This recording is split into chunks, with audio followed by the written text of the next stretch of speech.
July 4th, 1942, 9:36 p.m.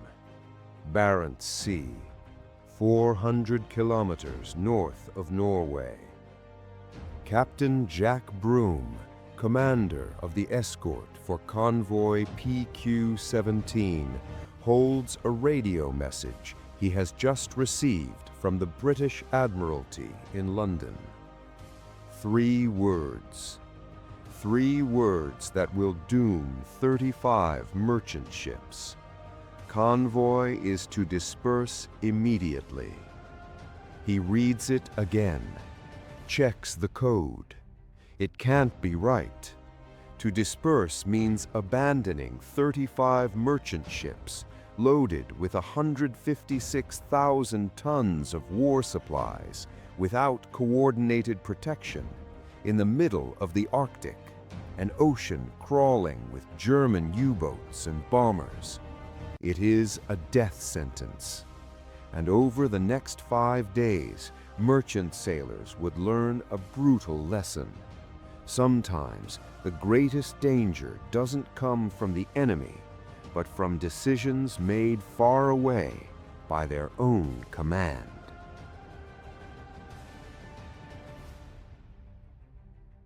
June 1942. The Soviet Union was bleeding. 1 year earlier, Hitler had launched Operation Barbarossa.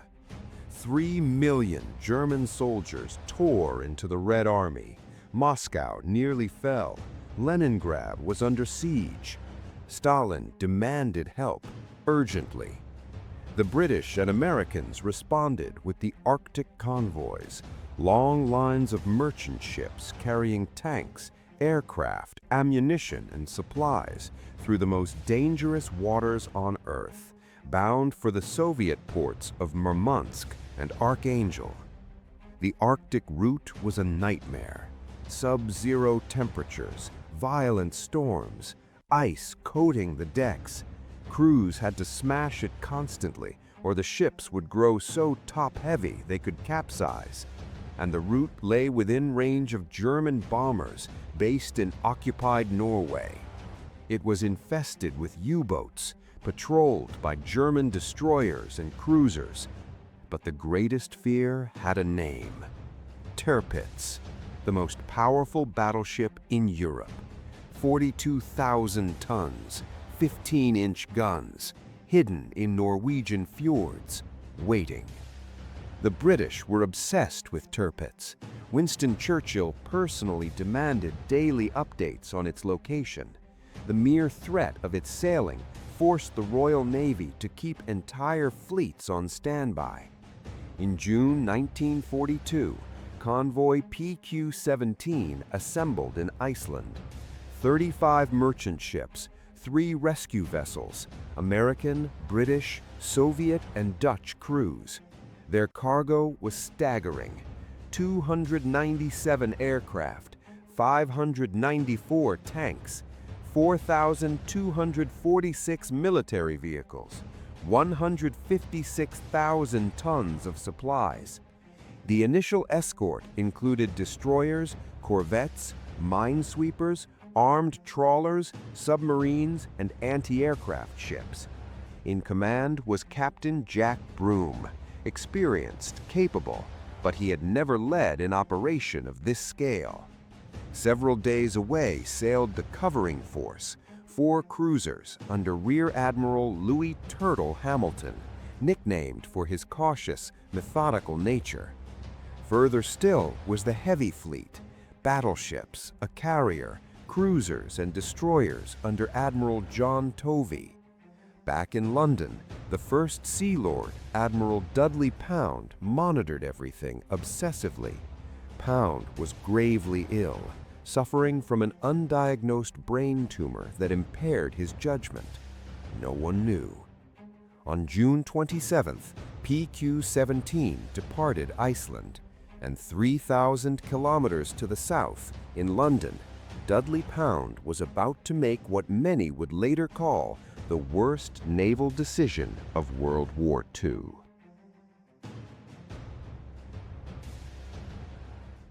The first days were relatively calm. Thick fog shielded the convoy. Floating ice forced careful navigation. The cold was brutal. Sailors worked in short shifts to avoid hypothermia. But on July 1st, the fog lifted. German reconnaissance aircraft appeared, Heinkel H-115s, circling just outside anti-aircraft range, watching, tracking, reporting. The Germans now knew exactly where PQ-17 was. On July 2nd, the first air attack came. Heinkel H-111 torpedo bombers struck. The escort threw up a wall of anti-aircraft fire. One merchant ship was hit and sank.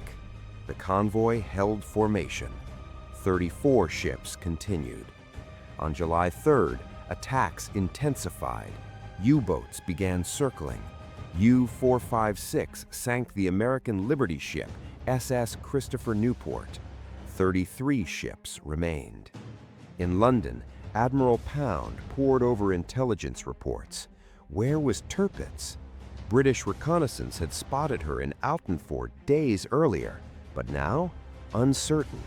Intercepted signals suggested movement, but nothing definitive. Pound faced a nightmare scenario. If Tirpitz sailed with her escorts, she could annihilate the entire convoy in hours. Merchant ships stood no chance against 15-inch guns. Hamilton's cruisers would be destroyed. Tovey's heavy fleet was too far away to intervene. July 4th, 2 p.m. A report reached Pound. German warships possibly leaving Altenfort. No visual confirmation, no hard evidence, just possibility. Pound was convinced. Tirpitz was coming. At 9:11 p.m., he issued the first fatal order. Cruiser force is to withdraw westward at high speed. Hamilton was stunned, but obeyed. The 4 cruisers, the convoy's only real protection against surface attack, turned away. Aboard the destroyer HMS Keppel, Captain Broome could scarcely believe it. They were abandoning the merchants. Then, at 9:23 p.m., the second message arrived. Due to threat from surface ships, convoy is to disperse and proceed to Russian ports. Not scatter in an emergency, disperse deliberately.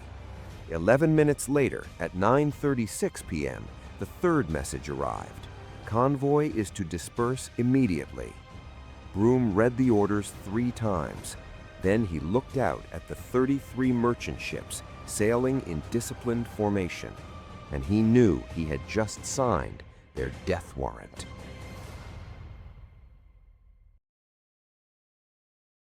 Broome faced the hardest decision of his career. The orders were explicit: disperse. To disobey the Admiralty was unthinkable. A surface ship threat implied intelligence he did not have. Surely London knew something. At 10:15 p.m., Broome ordered the dispersal. The formation, held together for a week under constant attack, dissolved. 33 ships turned in different directions. Some northeast toward the Norwegian coast, some north into polar ice, others east, racing for Soviet ports. The destroyers withdrew with the cruisers. Only a handful of corvettes and small anti-aircraft ships remained. Merchant captains were on their own. Aboard the Liberty ship SS Olopana, Captain Stanley Maxted watched the escort vanish to the west. Ahead lay open water, alone. July 5th, 24 hours of Arctic daylight, perfect hunting conditions. The U-boats went to work. U-334 sank SS Pan Kraft, then SS Peter Kerr. U-88 sank SS Paulus Potter. German aircraft attacked freely. No coordinated anti-aircraft defense remained. Dive-bombing Junkers Ju-88s, torpedo bombers. SS Carleton was hit and sank in 20 minutes. SS Daniel Morgan exploded when bombs detonated her cargo. Some ships tried to hide among icebergs, painting hulls white, anchoring in silence. Others ran at full speed, but Liberty ships made 11 knots. U-boats made 17 on the surface. July 6th, the slaughter continued. SS Fairfield City torpedoed. SS Earlston bombed and sunk. SS River Afton torpedoed while hiding in fog. Crews abandoned ship into Arctic waters. Some were rescued. Many froze to death before help arrived. July 7th, SS Alcoa Ranger sunk. SS Honomu sunk. SS John Witherspoon sunk. German U-boat commanders could scarcely believe their luck. Merchant ships sailing alone, undefended. One officer later called it target practice. And through it all, Tirpitz never fired a single shot.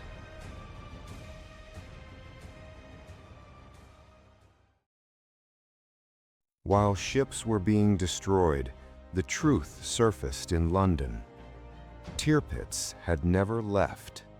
Naval intelligence confirmed it. The battleship had maneuvered inside the fjord, but never entered open sea. The threat was imaginary.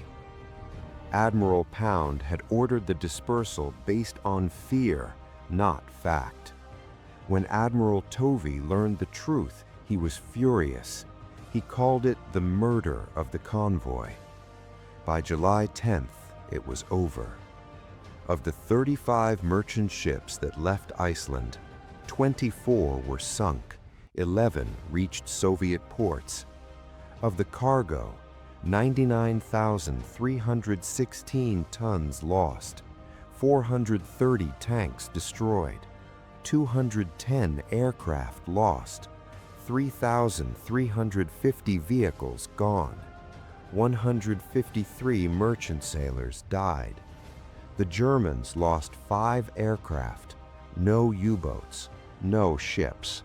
A one-sided massacre.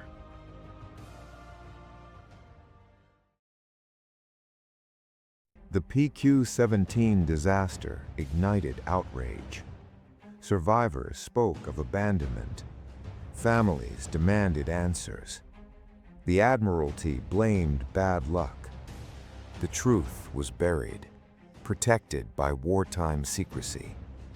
Only years later did it emerge. Admiral Dudley Pound had acted alone, ill, exhausted, ignoring doubts raised by others. He died in 1943 from the same brain tumor that likely impaired his judgment. He never admitted error. PQ-17 taught a brutal lesson. Courage cannot compensate for bad command. After PQ-17, Arctic convoys were suspended. When they resumed, one rule was absolute: never disperse, ever. July 4th, 1942. While Americans celebrated Independence Day, a 3-word message sent from London killed 153 men. The enemy Pound feared never fired. The Arctic seabed remains littered with wrecks. Liberty ships still loaded with Sherman tanks, jeeps, and ammunition that never reached Stalingrad. A frozen museum of one of the worst command failures in naval history. This is the true story of Convoy PQ-17, the day the greatest danger didn't come from the enemy, it came from London.